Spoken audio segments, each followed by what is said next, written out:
आप सभी का स्वागत है हमारे YouTube चैनल पर। और आज हम लोग कक्षा 12 की हिंदी में काव्य खंड में संकलित पाठ परिवर्तन के पद्यांशों को पढ़ेंगे और समझने का प्रयास करेंगे कि इस परिवर्तन कविता में सुमित्रा नंदन पंत जी ने किस प्रकार से अपने भाव व्यक्त किए हैं। बहुत ही अच्छा पाठ है, बहुत ही रोचक पाठ है, लेकिन आवश्यकता है थोड़ा ध्यान से समझने की, क्योंकि जो भाषा है वह हालांकि बहुत कठिन तो नहीं कही जा सकती है, लेकिन इसका जो अर्थ है वो अभिधा में नहीं बल्कि लक्षणा के आधार पे समझना है। तो जब लक्षणा अर्थ समझते हैं तो थोड़ा सा हमें ज़्यादा समझने की आवश्यकता होती है। तो हम ध्यानपूर्वक इस पाठ को सुनेंगे और समझने का प्रयास करेंगे। लेकिन एक बार फिर से कहना चाहेंगे, यदि आपने अभी तक हमारे चैनल को सब्सक्राइब नहीं किया है तो चैनल को सब्सक्राइब कर लीजिए और हमारे बेल आइकन को भी दबा दीजिए, जिससे आने वाली वीडियोज़ की नोटिफिकेशन आपको सही समय पर मिल सके। और हमारी जो वीडियोज़ आती हैं, लगता है यदि आपको इनमें से कुछ सीखने को मिलता है तो आप हमारी वीडियोस को आगे शेयर भी करते रहें अपने मित्रों को, अपने साथियों को, जिनको भी आप जानते हैं आपको लगता है कि उन्हें इन वीडियो से कुछ सीखने को मिलेगा, कुछ लाभ मिल सकता है, तो आप अवश्य शेयर करें। चलिए चलते हैं पाठ की ओर। तो इस पाठ का शीर्षक है परिवर्तन। अब परिवर्तन का मतलब तो आप सब लोग समझते ही होंगे। परिवर्तन क्या होता है, अर्थात बदलाव। तो ये संसार जो है ये प्रगतिशील है, परिवर्तनशील है, ये सब बातें आपने पहले भी सुनी होंगी।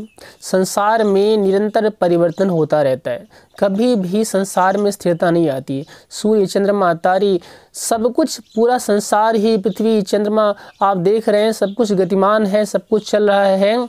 और उस परिवर्तन के कारण संसार में, हमारे समाज में, या हमारी भौगोलिक स्थिति या सामाजिक स्थिति या जो भी चीज़ें हैं उन सब में निरंतर परिवर्तन होता रहता है। तो हमारे जीवन में दुखों का आना होता है, कभी सुख आना है, जीवन में उतार चढ़ाव का आना जो है ये सब परिवर्तन के अंतर्गत आता है। और परिवर्तन जो है किस प्रकार से, कितना प्रभावशाली है कि उसके प्रभाव से कोई बच नहीं पाता है और सभी जो है इस परिवर्तन के चक्र में आकर के बदल जाते हैं, सब कुछ मिट जाते हैं, बहुत कुछ बनता है, बहुत कुछ मिटता है। तो यहाँ सुमित्रा नंदन पंत जी ने अपने इसी भाव को दिखाने का प्रयास किया है। इन्होंने इस कविता में यही संसार में होने वाले परिवर्तन के विषय में अपने विचार व्यक्त किए हैं। और देखते हैं, चलते हैं पाठ की ओर।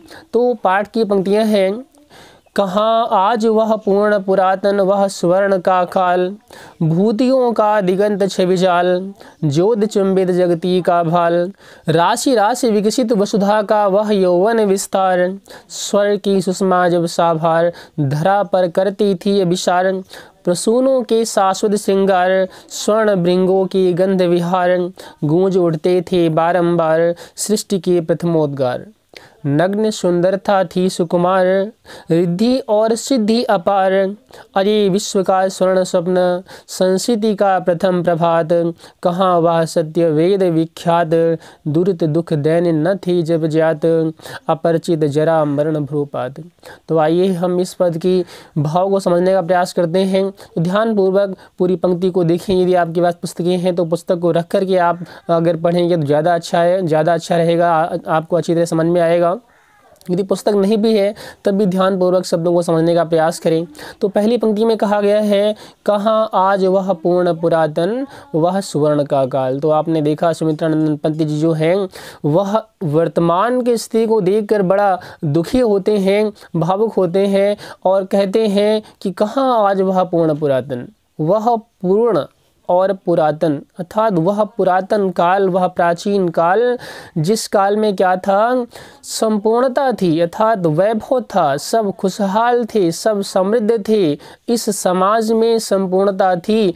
तो पूर्ण और पुरातन, प्राचीन तो संपूर्णता समृद्धि जब थी और वह पुरातन काल कहा गया, कहाँ आज, अर्थात आज वह कहाँ रहा है। तो जो प्राचीन काल था, जिस समय हमारा देश समृद्ध था, वैभवशाली था, और वह सुवर्ण काल अब नहीं रहा, आज वह कहाँ दिखाई पड़ता है। और कहा भूतियों का दिगंत छवि जाल, और भूतियों का दिगंत छवि जाल। दिगंत, दिगंत का मतलब हुआ दिशाओं के अंत तक, अर्थात सब जगह, हर दिशा में, हर तरफ क्या था, भूतियों का छवि जाल था। भूति का मतलब ऐश्वर्य, समृद्धि, है ना। तो उस संपूर्ण दिशाओं में, सभी दिशाओं में ऐश्वर्य दिखाई पड़ता था, समृद्धि दिखाई पड़ती थी, खुशहाली दिखाई पड़ती थी। तो सब दिशाओं में जब खुशहाली थी, वैभव था, ऐश्वर्य था, वह समय अब कहाँ रहा। तो कहाँ आज वह पूर्ण पुरातन वह सुवर्ण का काल, भूतियों का दिगंत छवि जाल। और फिर कहा ज्योति चुंबित जगती का भाल। तो हमारी जगती का जो भाल है, जो मस्तक है, अर्थात हमारा जो देश है, वह जगती में कैसा था, ज्योति चुंबित था, अर्थात ज्योति था। किससे ज्योति था, किससे प्रकाशित था, तो कहा गया है ज्ञान के प्रकाश से प्रकाशित था। तो हमारा देश उस समय जो है पूरे विश्व में ज्ञान के प्रकाश से आलोकित होता था। और फिर कहा गया है राशि राशि विकसित वसुधा का वह यौवन विस्तार। और हमारी जो वसुधा है, वसुधा का यौवन विस्तार और राशि राशि विकसित, अर्थात हमारी वसुधा, हमारी पृथ्वी है, हमारी पृथ्वी की प्रत्येक राशि, प्रत्येक कण, अर्थात हमारी संपूर्ण पृथ्वी ही जो है वह कैसी थी, विकसित थी। और यहाँ लिखा है ना वह यौवन विस्तार, वसुधा का वह यौवन विस्तार, अर्थात यह वसुधा ऐसे लगती थी जैसे वह युवावस्था में हो। तो युवावस्था आने पर चाहे कोई व्यक्ति हो या कोई पशु हो या फिर पूरी प्रकृति ही हो, कुछ भी हो, तो युवावस्था में उसका संपूर्ण विकास हो चुका होता है, वह अपने संपूर्ण ऐश्वर्य पे होता है, संपूर्ण शोभा पे होता है, उसका संपूर्ण विकास हो चुका होता है। तो पूरी वसुधा ही ऐसे लगती थी जैसे उस पर यौवन आया हो। वसुधा हरी भरी थी, हरियाली थी, खुशहाली थी, और राशि राशि, प्रत्येक राशि वसुधा की जो है वह समृद्धि थी, हर तरफ खुशहाली समृद्धि दिखाई पड़ती थी। और फिर कहा स्वर्ग की सुषमा जब साभार धरा पर करती थी विचार। और धरा पर क्या होता था, लिखा है धरा पर करती थी विचार, क्या, तो स्वर्ग की सुषमा। तो स्वर्ग की जो सुषमा है, जो स्वर्ग की शोभा होती है, वह स्वर्ग की शोभा हमारी पृथ्वी पर दिखाई पड़ती थी, अर्थात हमारी पृथ्वी स्वर्ग के समान सुंदर थी, इस प्रकार से कवि ने कहा। और स्वर्ग की सुषमा पृथ्वी पर तो थी, लेकिन यहाँ कहा गया है ऐसा लगता था कि स्वर्ग जो है, स्वर्ग की शोभा जो है, वह स्वयं पृथ्वी पर अपने आभार को व्यक्त करने के लिए, पृथ्वी के प्रति अपना आभार व्यक्त करने के लिए वह पृथ्वी से मिलने आया करती थी। और फिर कहा प्रसूनों की शाश्वत श्रृंगार। और प्रसूनों का जो श्रृंगार है, पुष्पों का जो श्रृंगार है, और वो भी शाश्वत, अर्थात हमारी जो वसुधा है वह सुंदर सुंदर पुष्पों से युक्त रहती थी। सुंदर सुंदर पुष्प जो है हमारी पृथ्वी की शोभा को बढ़ाते थे। तो वही कहा गया प्रसूनों की शाश्वत श्रृंगार और स्वर्ण भृंगों की गंध विहार। और उन पुष्पों पर क्या होता था, सुनहरे रंग की, सुनहरे वर्ण के जो भौरे हैं, वह उनकी गंध को पाकर के विहार किया करते थे, भ्रमण किया करते थे, उन पे गुंजन किया करते थे। कितना मनमोहक दृश्य था, कितना आकर्षक दृश्य था उस समय हमारी प्रकृति का। हमारा देश कितना समृद्ध था, कितना वैभवशाली था। अपने प्राचीन समय को याद करते हुए कवि जो है थोड़ा भावुक होता है। और फिर कहता है गूंज उठते थे बारंबार सृष्टि के प्रथमोद्गार। अब यहाँ लिखा है कि सृष्टि के प्रथमोद्गार गूंज उठते थे बारंबार।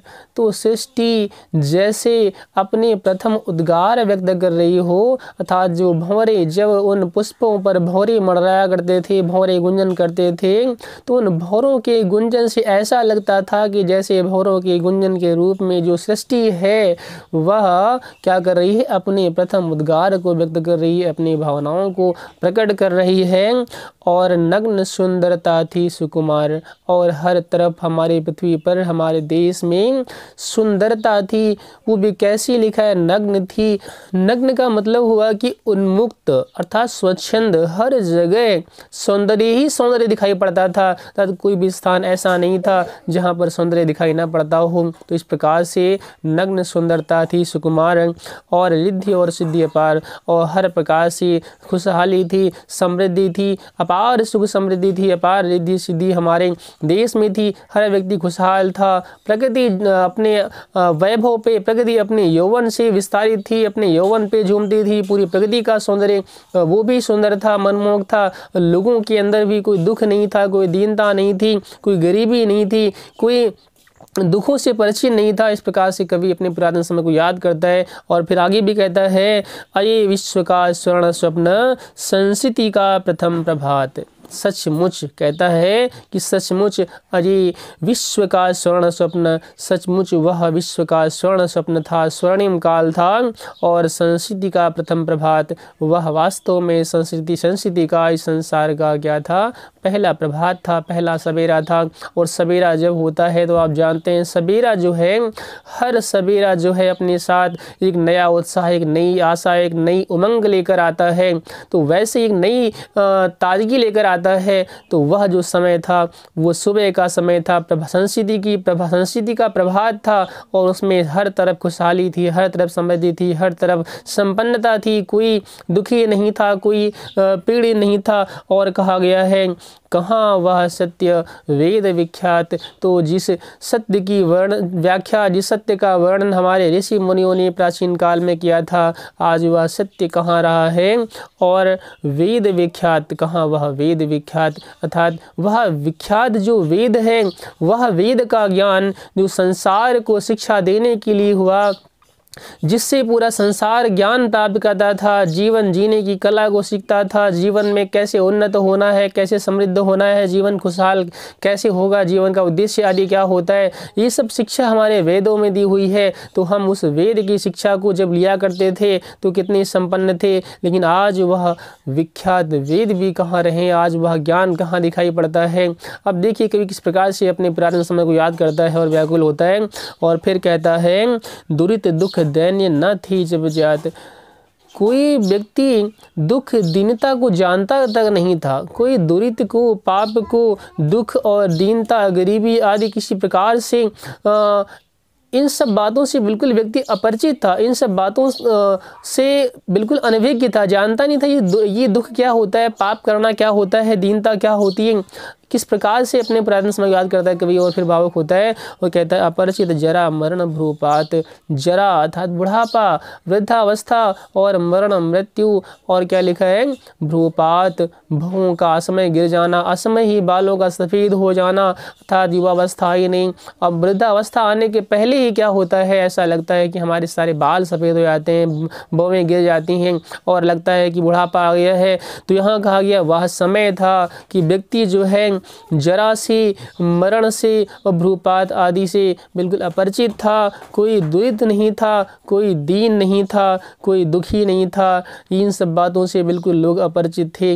वह स्वर्णिम काल अब कहाँ रहा है। इस प्रकार से कवि ने अपने विचार, अपना दुख जो है व्यक्त किया है। तो हम इन पदों में देख रहे हैं कि इन पदों में जो है वह पुरातन समय जो है उसको याद करता है और वर्तमान समय को देखकर वह व्याकुल होता है। तो इसमें वर्तमान समय की जो भयानकता है, उस भयानकता को दिखाया गया है। कितना व्यक्ति दुखी है, कितना पीड़ित है, कितना संतप्त है, कोई सुखी दिखाई नहीं पड़ता है, हर तरफ दुख ही दुख है, हर व्यक्ति के जीवन में हाहाकार मचा हुआ है। इस प्रकार से जो है कवि अपने समय, प्राचीन समय याद करता है। तो हम देख रहे हैं यहाँ पर भयानक रस का प्रयोग देखने को मिल रहा है। उसके अलावा इसमें हमने देखा ओज गुण है, काव्य गुण होता है, तो काव्य गुण के अंतर्गत यहाँ पर ओज गुण का प्रयोग देखने को मिल रहा है।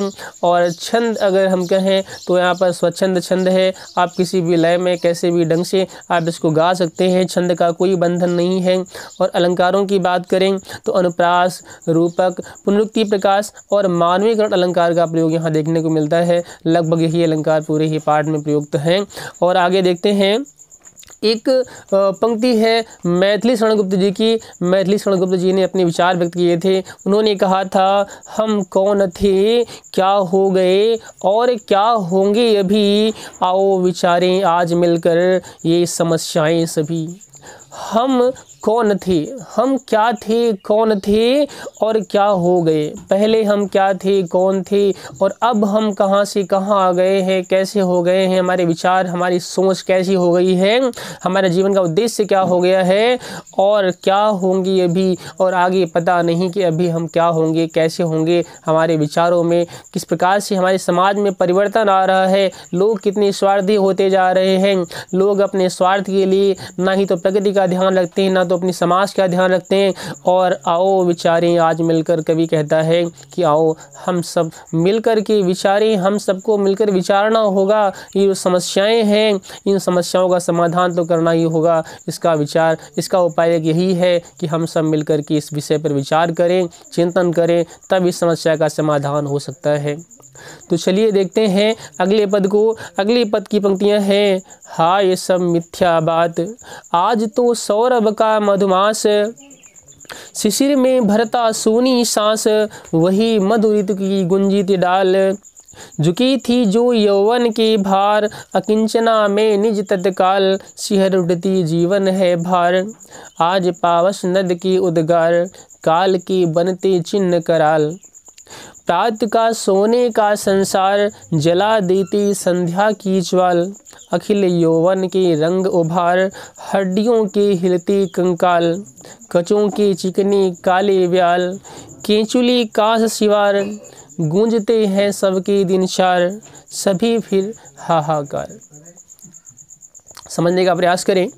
हाय, अब देखिए कितना दुखी है कवि, कितना व्याकुल है, वर्तमान की पीड़ा को, वर्तमान दुख में संसार को देखकर कितना व्यथित होता है और कहता है हाय। आप हाय शब्द को समझ रहे होंगे, ये हिंदी का हाय है, अंग्रेजी का हाय नहीं है।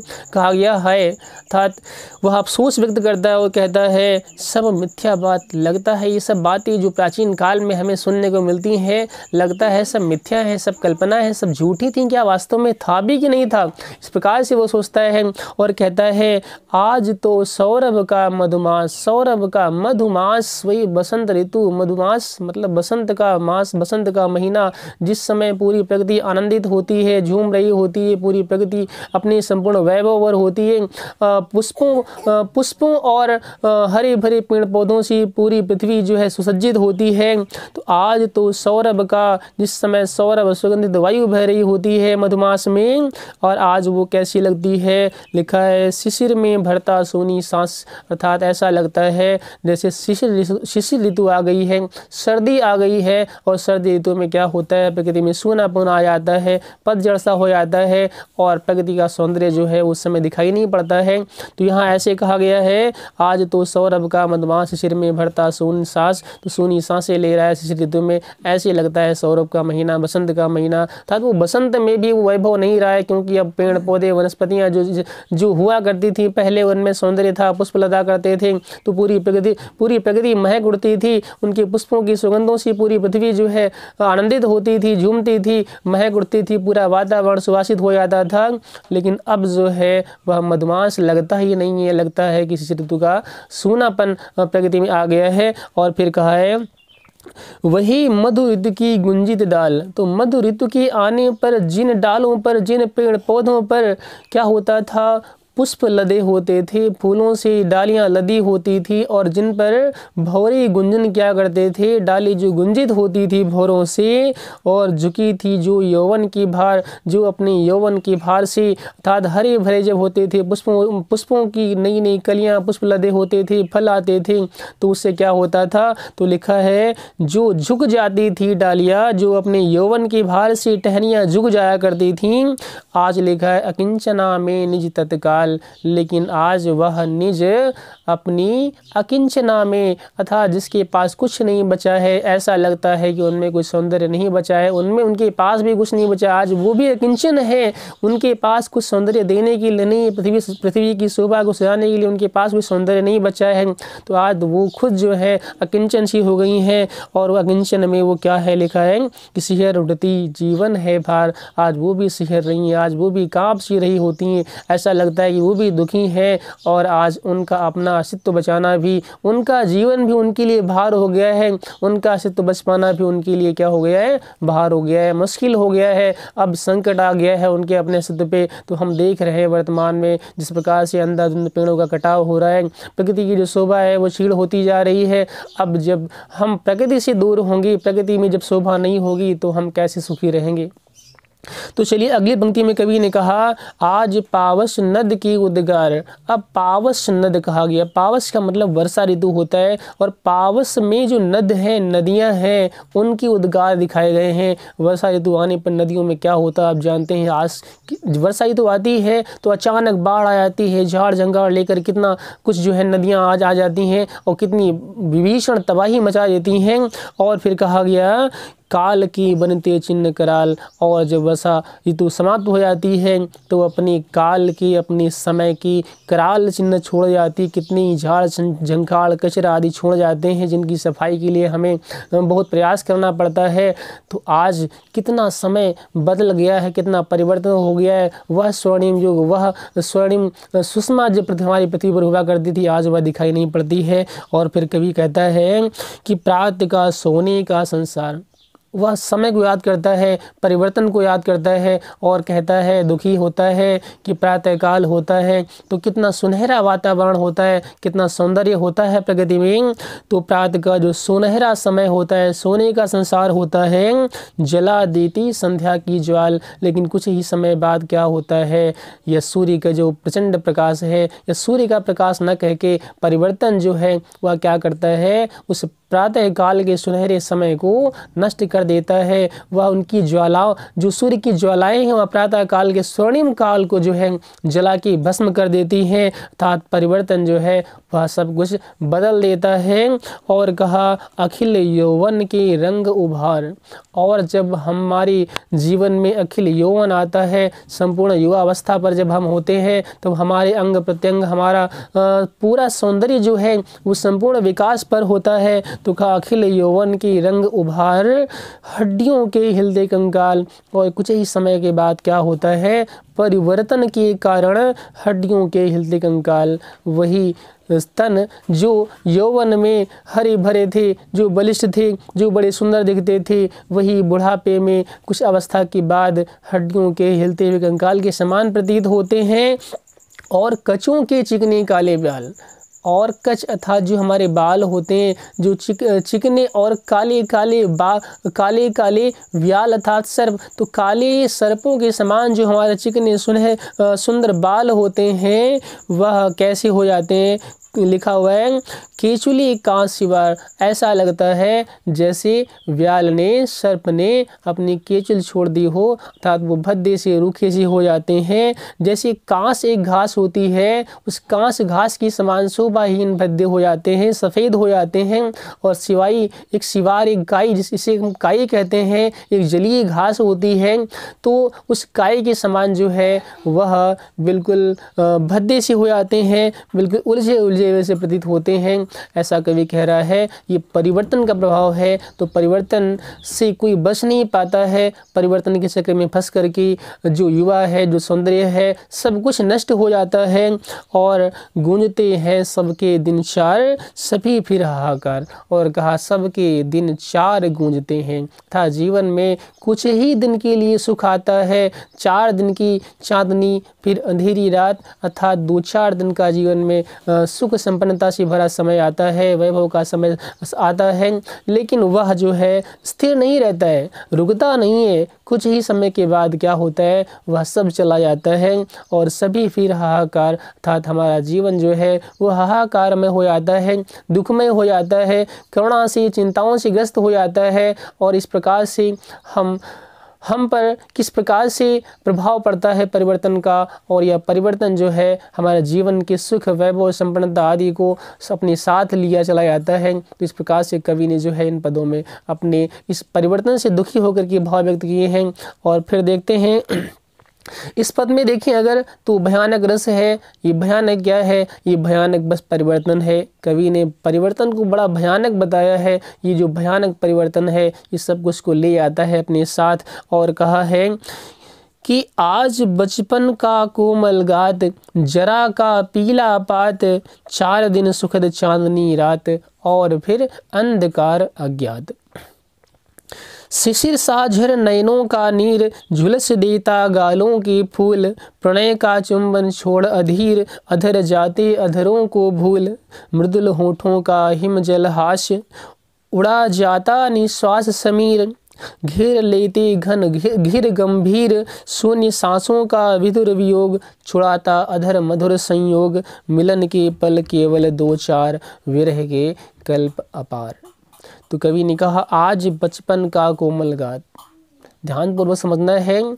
आज जो बचपन में हमारा तन बड़ा कोमल होता है, वही तन जो बचपन में बड़ा कोमल होता है, और लिखा है कुछ समय के बाद जब अवस्था बदलती है, परिवर्तन होता है, बुढ़ापा आता है, तो क्या होता है, जरा का पीला पात। तो जरा अर्थात वृद्धावस्था आने पर जैसे पीला पत्ता हो जाता है, तो पेड़ के पत्ते जब पीले हो जाते हैं, पुराने हो जाते हैं, तो वो शोभाहीन खुरदरे हो जाते हैं।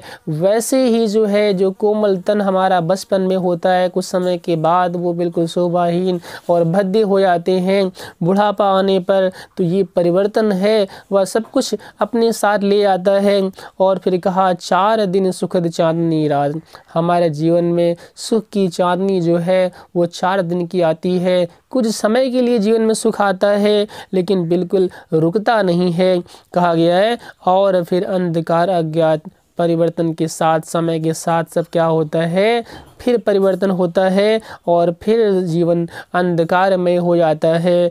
और अज्ञात समय के लिए पता नहीं कब तक हम अंधकारमय, उस दुखमय जीवन में चले जाते हैं। कवि कहता है शिशिर साझर नयनों का नीर, अब लिखा है शिशिर साझर नयनों का नीर। अर्थात जब शिशिर ऋतु आती है, प्रकृति में पतझड़ होने लगता है, तो पतझड़ होने पर क्या होता है, शिशिर साझर नयनों का नीर। शिशिर ऋतु में जब ओस की बूंदें गिरती हैं, तो वैसे ही शिशिर ऋतु में जिस प्रकार से ओस की बूंदें गिरती हैं, वो पेड़ों पर गिरती हैं, बूंद बर्फ बन जाती है, जम जाती है, फूलों पर गिरती है, जो उन फूलों को झुलसा देती है। और उसी प्रकार से जो है हमारे आँखों से, हमारे नयनों से शिशिर ऋतु के समान आंसू गिरते हैं, नयनों से नीर गिरता है, और झुलस देता गालों के फूल। अर्थात जो हमारे जीवन की शोभा होती है, जो हमारे जीवन में गालों के फूल का मतलब हुआ हमारे जो चेहरे का सौंदर्य आदि होता है, वह सब झुलस जाता है। वैसे ही जैसे शरद ऋतु की ओस के कणों से जो है पुष्पों की शोभा समाप्त हो जाती है, वो झुलस जाते हैं, वैसे ही जो है हमारे जीवन में जब दुख आता है और हमारे आंसुओं से हमारे चेहरे की शोभा, हमारे सौंदर्य का जो भी हमारा सौंदर्य है, वह सौंदर्य दिखाई नहीं पड़ता है, समाप्त हो जाता है। और प्रणय का चुंबन छोड़ अधीर, अधर जाते अधरों को भूल। और जो प्रेमी जन हैं, जो प्रणय का चुंबन करते हैं, वह अधरों तक को भूल जाते हैं, उन्हें पता नहीं होता है। प्रणय का चुंबन तो दूर, वह उन अधरों तक, अपने प्रेमी के अधरों को भी भूल जाते हैं। और मृदुल होठों का हिमजल हास, और हमारे मधुर होठों का हिमजल हास, अर्थात हिमजल के समान जो मधुर हास होता है, हमारे अधरों की जो हंसी होती है, वह हंसी जो सबको शीतलता देती है, हमारी हंसी को देखकर लोग आनंदित होते हैं, वह हिमजल के समान जो शीतलता देने वाली हंसी हमारे होठों की होती है, वह कुछ ही समय के बाद क्या होता है, उड़ा जाता निश्वास समीर। और फिर जब दुख आता है, सुख में तो हिमजल की समान हंसी होती है, लेकिन परिवर्तन के साथ जब जीवन में दुख आने लगता है, तो वह निश्वास समीर, अर्थात वह निश्वास समीर समझ रहे होंगे, जो हम सांस प्रश्वास लेते हैं, जो हम सांसें लेते हैं, इसको निश्वास कहते हैं। अब आहें भरते हैं जीवन में, निश्वासें लेते हैं, लंबी लंबी गर्म सांसें लेते हैं। इसका मतलब ये हुआ कि हमारे जीवन में जो दुख आता है, तो हम आहें भरते हैं, और संकटों में जो है हमारे जीवन की जो हंसी है वह चली जाती है। जो हिमचल के समान मधुर अधरों का जो हास था, वह समाप्त हो जाता है। और सरल भौहों का सरदाकाश, सरल भौहों का सरदाकाश, अर्थात जो हमारी सरल भौहें हैं, जो चिंता मुक्त हमारी भौहें होती हैं, हमारा जो मस्तिष्क होता है जब चिंता मुक्त होता है, कोई चिंताएं जीवन में नहीं होती हैं, बचपन में देखा जाए अगर तो हम चिंताओं से मुक्त होते हैं, तो सरल भौहों का सरदाकाश, शरद ऋतु के आकाश के समान जब हमारी सरल भौहें होती हैं, जब हम चिंता मुक्त होते हैं। लेकिन कुछ समय के बाद क्या होता है, घेर लेती घन घिर गंभीर, कुछ समय के बाद बाद परिवर्तन होता है, दुख आता है और दुख के आने पर क्या होता है, घेर लेते घन। तो चिंता रूपी घन, दुख रूपी जो घन है वो गंभीर रूप से आकर के हमारे जीवन पे घिर जाते हैं। और फिर क्या होता है, शून्य सांसों का विधुर वियोग, अर्थात जो प्रेमी जन होते हैं जब वह आलिंगन करते हैं तब उनके अधर आपस में मिले होते हैं, लेकिन कुछ समय के बाद में जो है वह विधुर हो जाते हैं, वियुक्त हो जाते हैं। वियोग की अवस्था में वह विधुर होकर के क्या करते हैं, अर्थात लिखा है छुड़ाता अधर मधुर संयोग, अधरों का जो मधुर संयोग है वो छूट जाता है और हम उस मधुर संयोग को भूल जाते हैं। मिलन के पल केवल दो चार, इस जीवन में जो मिलन के पल हैं, जो सुखमय काल है वह बहुत ही कम होता है, पल केवल दो चार होते हैं। विरह के कल्प अपार, और जो विरह के पल हैं वो अपार समय के लिए होते हैं। मतलब यह कहने का है कि हमारे जीवन में जो हमारे प्रियजन आते हैं, लोगों से मिलना जुलना जो होता है वह समय आता है और कभी कभी जीवन में दुख भी आता है। तो कुछ सुख का समय आता है, कुछ समय दुख का आता है, लेकिन जो सुख का समय है वह आनंद के साथ हम व्यतीत करते हैं तो लगता है शीघ्र ही चला गया है। लेकिन दुख भी आता है, हालांकि उतने ही समय के लिए आता है, लेकिन वह जो दुख है ऐसा लगता है कि हम बहुत दिनों से दुखी हैं, बहुत दिनों से हमारे जीवन में सुख नहीं आया है और दुखों से व्यक्ति व्याकुल हो जाता है, थक जाता है। तो हालांकि दोनों ही दुख और सुख अपने अपने नियत समय तक रहते हैं और एक बार उनका अंत हो जाता है, लेकिन सुख जो है वह ऐसा लगता है कि बहुत कम आया था और बहुत जल्दी चला गया है। लेकिन जो दुख होता है वह ऐसा लगता है कि अपार समय के लिए, हमेशा के लिए हमारे जीवन में बस गया है। तो दुख जो है किसी को प्रिय नहीं होता है, इसलिए ऐसा प्रतीत होता है कि हमारा जीवन जो है दुखों से भरा हुआ है, इसमें सुख अब नहीं आएगा। इस प्रकार से व्यक्ति निराश हो जाता है। तो हम देख रहे हैं कवि ने किस प्रकार से अपने भावों को, अपने विचारों को व्यक्त कर रहा है और दिखा रहा है कि परिवर्तन कितना प्रभावशाली है, कितना भयानक है। तो हम यहाँ देख रहे हैं भयानक रस का प्रयोग किया गया है और यहाँ पर उपमा, रूपक, उत्प्रेक्षा, लोकोक्ति, मानवीकरण आदि अलंकारों का प्रयोग देखने को मिल रहा है। चलिए हम अगले पद को पढ़ते हैं। कहा गया है, अरे वे अपलक चार नयन, आठ आंसू रोते निरुपाय, उठे रोओं के आलिंगन, कसक उड़ते कांटों से है। अब अरे वे अपलक चार नयन, वियोग की अवस्था में अपलक, बिना पलक झपकाए चार नयन होना अर्थात प्रेमासक्त होना। तो प्रेमी जनों का वियोग की अवस्था में, जब संयोग की अवस्था होती है तो उसमें कितना आनंद होता है, कितना आनंदित होते हैं। लेकिन कुछ समय बदलता है, समय का चक्र घूमता है और क्या होता है, आठ आंसू रोते निरुपाय, और समय के साथ में जीवन में दुख आता है, वियुक्त हो जाते हैं, दुखी हो जाते हैं। जब दुखों से उनका सामना होता है तो निरुपाय होकर के, असहाय होकर के आठ आंसू रोते हैं, अर्थात जीवन में उनका रोना आता है और दुख से उनका जीवन भर जाता है। और उठे रोओं के आलिंगन, अर्थात जब वो प्रणय की अवस्था में होते हैं तब तो आनंदित होते हैं और दूर होने पर वो व्याकुल हो जाते हैं। और उठे रोओं के आलिंगन, और इन चिंताओं से, दुखों से भयभीत हो जाता है व्यक्ति। और दुखों से, चिंताओं से भयभीत होकर के क्या होता है, उसकी जो रोंगटे हैं, जो रोए हैं वो खड़े हो जाते हैं। और रोए ऐसे खड़े होते हैं जैसे आपस में वे आलिंगन करना चाहते हैं। वे सभी रोए आपस में क्या करना चाहते हैं, आलिंगन करना चाहते हैं। कसक उठते कांटों से हाय, और वही जो रोंगटे खड़े होते हैं दुख आने पर व्यक्ति चिंताओं से ग्रस्त होकर के उसे ऐसा प्रतीत होता है जैसे वो हमारे लिए कांटे बन गए हों।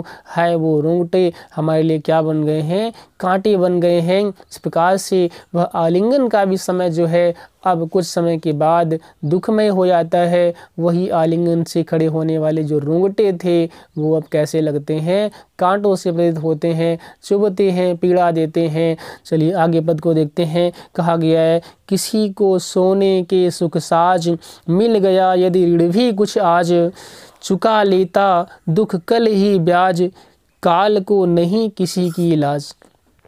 विपुल मणि रत्नों का छवि जाल, इंद्रधनुष की सी जटा विशाल, विभव की विद्युत ज्वाल, चमक छिप जाती है तत्काल, मोतियों जड़ी ओस की डार, हिला जाता चुपचाप बयार।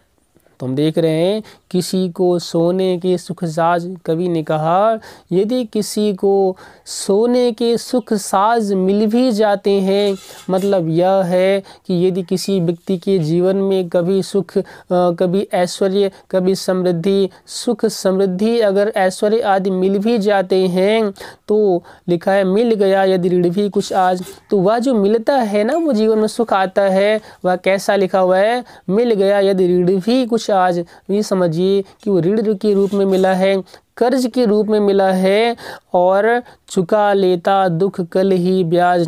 लेकिन परिवर्तन जब होता है, समय का चक्र घूमता है, तो चुका लेता दुख कल ही ब्याज। तो दुख जब आता है तो दुख जो है उस जीवन में आने वाले सुख, वैभव, ऐश्वर्य का जो है ब्याज चुका लेता है। अर्थात यह जितना सुख आया था उस सुख से ज़्यादा बढ़ कर के जीवन में दुख आ जाता है। तो लिखा है ना, दुख जो है वो कल कुछ समय के बाद क्या करता है, ब्याज तक चुका लेना। ब्याज का मतलब ये मूलधन तो लेना ही है, उसके साथ में जो ब्याज लगाए था, जितना सुख मिला उससे ज़्यादा कहीं जीवन में दुख प्राप्त होता है। और काल को नहीं किसी की लाज। और कवि कहता है कि काल जो है, जो समय है, जो परिवर्तन है, इसको किसी की लज्जा नहीं है। बड़ा निष्ठुर होता है, बड़ा निर्लज्ज होता है, किसी से स्नेह नहीं, किसी से लगाव नहीं, किसी पे दया नहीं करता है।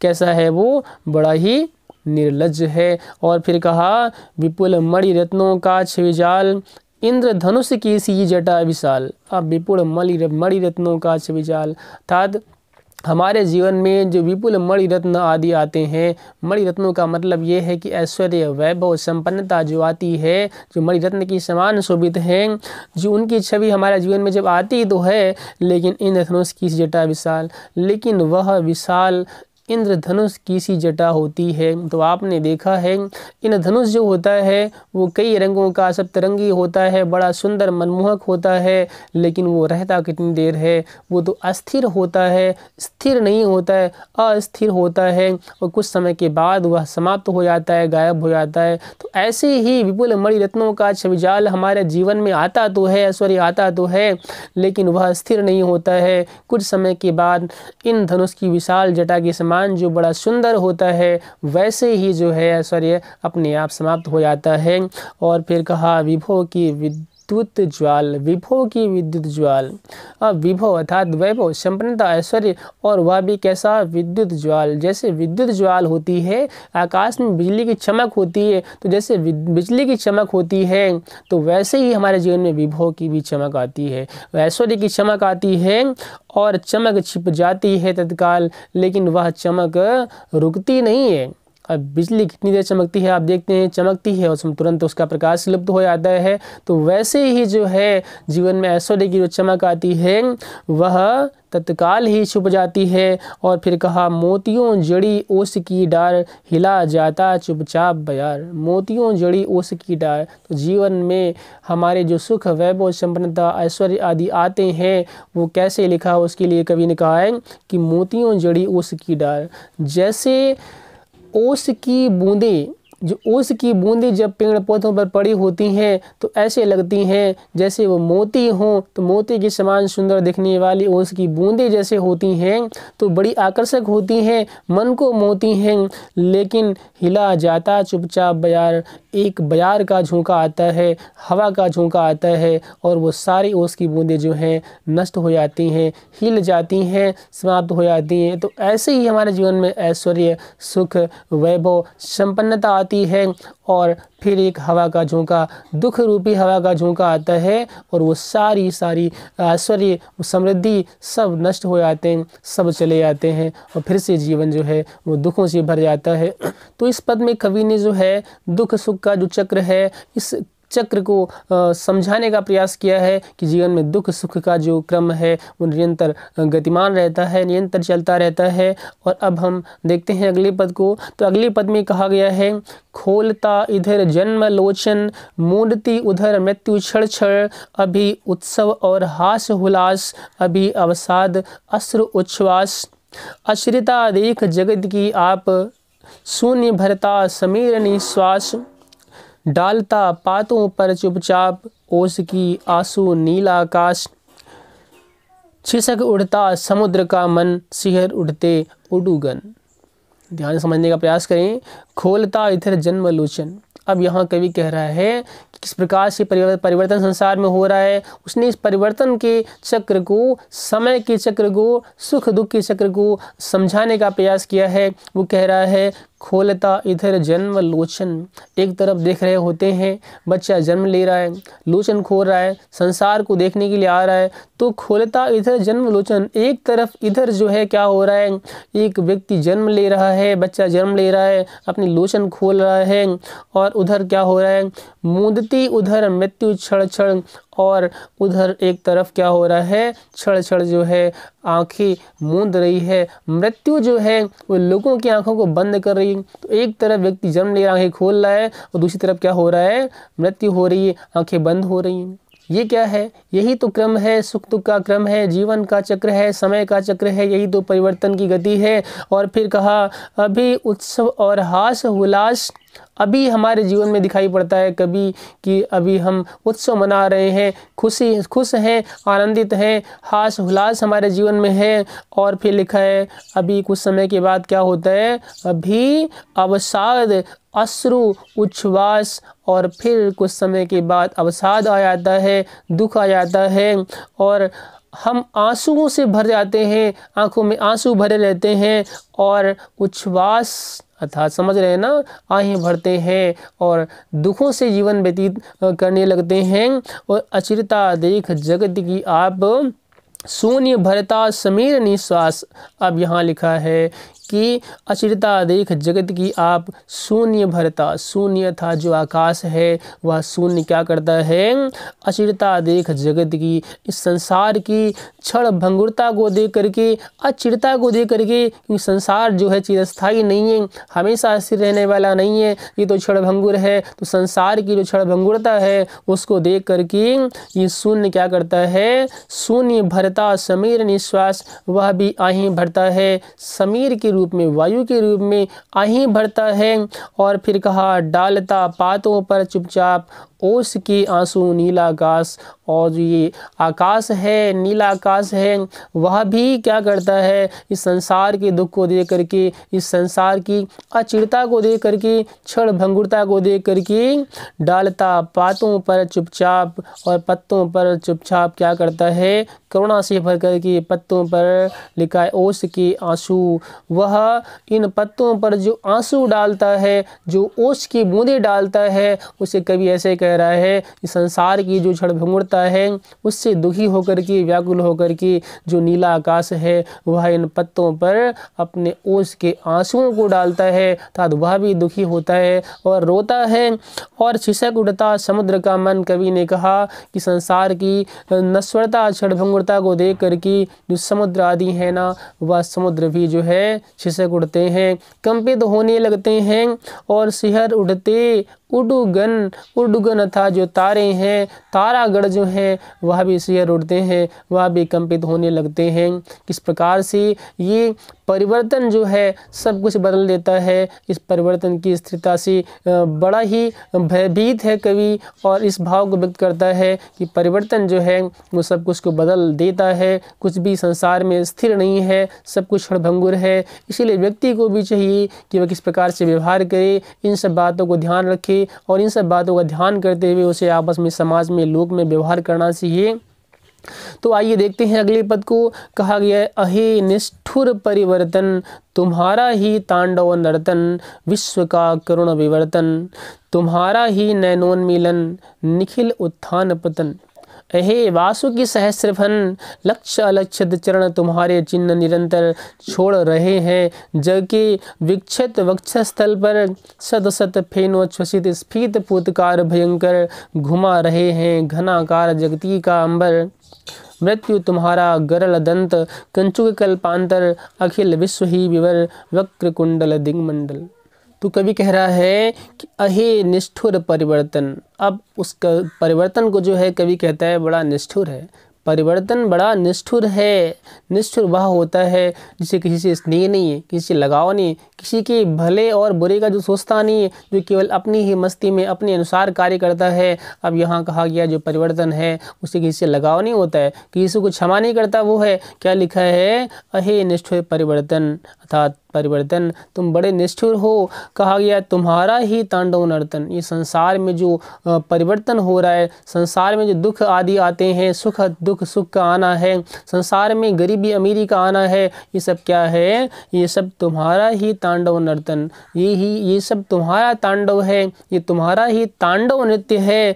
और विश्व का करुण विवर्तन, ये जो विश्व है, जो संसार है, ये विश्व का जो करुण विवर्तन हो रहा है वह तुम्हारा ही तांडव नर्तन है। तुम्हारे तांडव नर्तन से विश्व जो है वह करुणा से करुणा से युक्त होकर के, करुणा में घिर करके, दुखों से घिर करके इस संसार का अंत हो जाता है, सब कुछ बदल जाता है। और तुम्हारा ही नैनोन्मीलन निखिल उत्थान पतन, निखिल संपूर्ण उत्थान पतन। तो जीवन में उत्थान का आना और पतन का होना ये तो क्रम है। तो यहाँ लिखा हुआ है कि निखिल उत्थान पतन क्या है? संसार में जो लोगों के जीवन में उत्थान होना, सुख समृद्धि ऐश्वर्य आना और फिर पतन होना, वो सब समाप्त हो जाना, दुखों का आ जाना, ये सब क्या है? तुम्हारा ही नैनोन्मीलन है, तुम्हारा ही आँखों का खोलना है।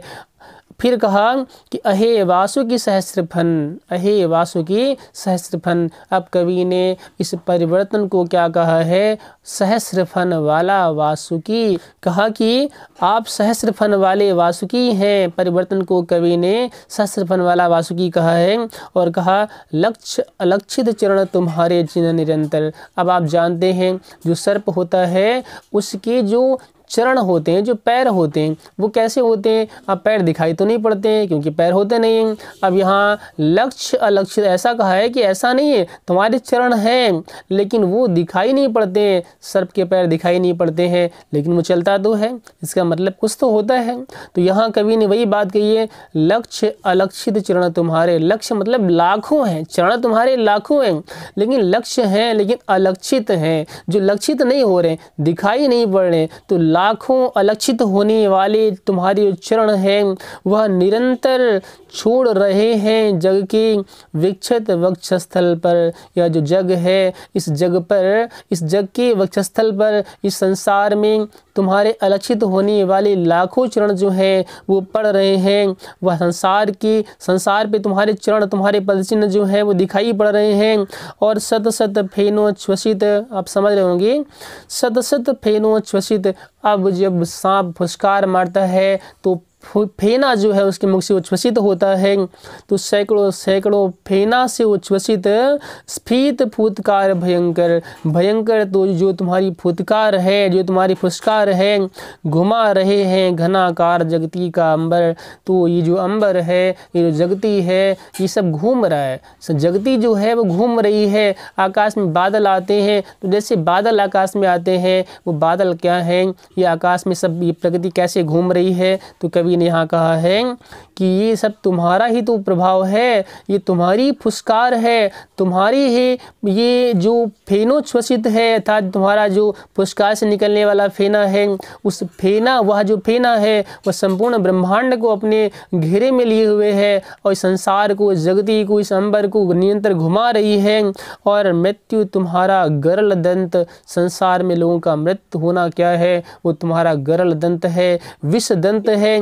तो तुम्हारा विष दंत, गरल दंत जिसको लग जाता है वह मृत्यु को प्राप्त होता है। तो मृत्यु क्या है? वह तुम्हारा गरल दंत है। कभी किस प्रकार से जो है वर्णन कर रहा है, ध्यान समझने का प्रयास करें। कह रहा है मृत्यु क्या है? वो तुम्हारा गरल दंत है।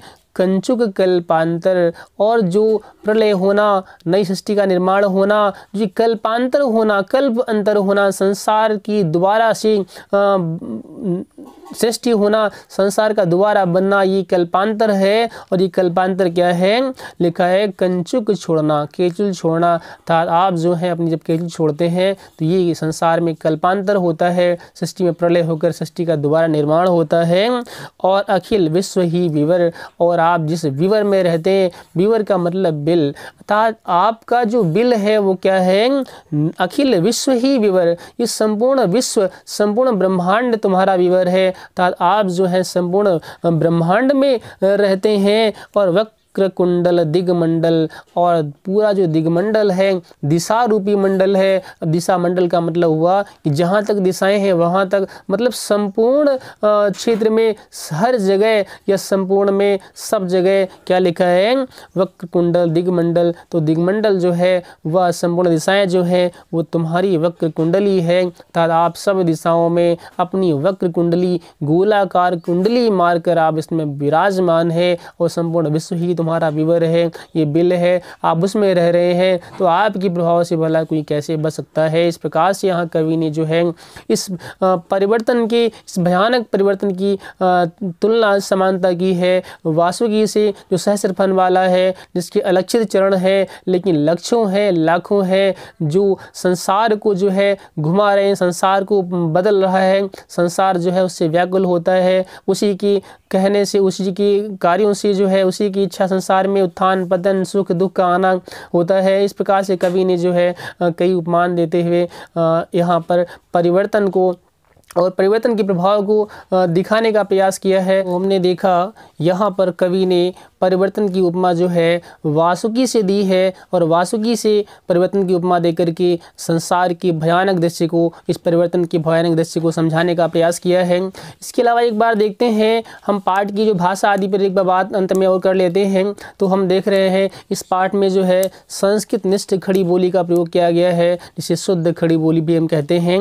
और देखते हैं अलंकारों को, तो इसमें जो है अनुप्रास, रूपक, उपमा, मानवीकरण आदि अलंकारों का प्रयोग मुख्यतः देखने को मिला है, तथा ओज गुण है इस पाठ में, प्रायः पूरे ही पाठ में ओज गुण देखने को मिलता है, और छंद कोई नहीं है, स्वच्छंद छंद है, छंद मुक्त पाठ है। इसके अलावा इस पाठ में कहीं कहीं अभिधा, तो इसके अलावा मुख्यतः जो है इसमें लक्षणा शब्द शक्ति का प्रयोग हुआ है, तो अभिधा और लक्षणा शब्द शक्ति इस पाठ में देखने को मिलती है। तो आज हम लोगों ने इस पाठ को समझा, बहुत ही अच्छा पाठ था, बहुत ही रोचक पाठ था, और इस पाठ से बहुत सीखने को मिला है। और आप इस वीडियो को ध्यानपूर्वक देखें, समझने का प्रयास करें, जहाँ समझ में नहीं आता है वहाँ आप पुनः रोक कर दोबारा समझ लें। एक दो बार इस पाठ को एक बार समझना थोड़ा मुश्किल होगा लगता है, आप इस पाठ को एक बार नहीं तो 2 बार 3 बार बार बार देख कर इस पाठ को समझने का प्रयास करें। बहुत ही अच्छा और बहुत ही रोचक पाठ है, और परीक्षाओं में भी इस पाठ से प्रश्न पूछे जाते हैं। तो चलिए ठीक है, आज के लिए इतना ही। और हम कहना चाहेंगे कि यदि आपने अभी तक चैनल को सब्सक्राइब नहीं किया है तो चैनल को सब्सक्राइब कर लें, और हमारे वीडियोज़ को शेयर करते रहें, और वीडियोज़ को लाइक भी करें। और यदि कोई समस्या आती है, कोई प्रश्न होता है, तो आप कमेंट करके हमें बताएं, उसका भी समाधान करने का हम प्रयास करेंगे। और हम आपको विश्वास दिलाना चाहते हैं कि यदि आप रेगुलर हमारी वीडियोस को पढ़ेंगे, स्वाध्याय करेंगे, तो अवश्य ही परीक्षा में अच्छे नंबरों से पास भी होंगे, और साथ में इस साहित्य को समझने का भी जो तरीका है, जो समझ है, वह भी आपके अंदर विकसित होगी। तो चलिए अगले वीडियो में फिर से मिलेंगे।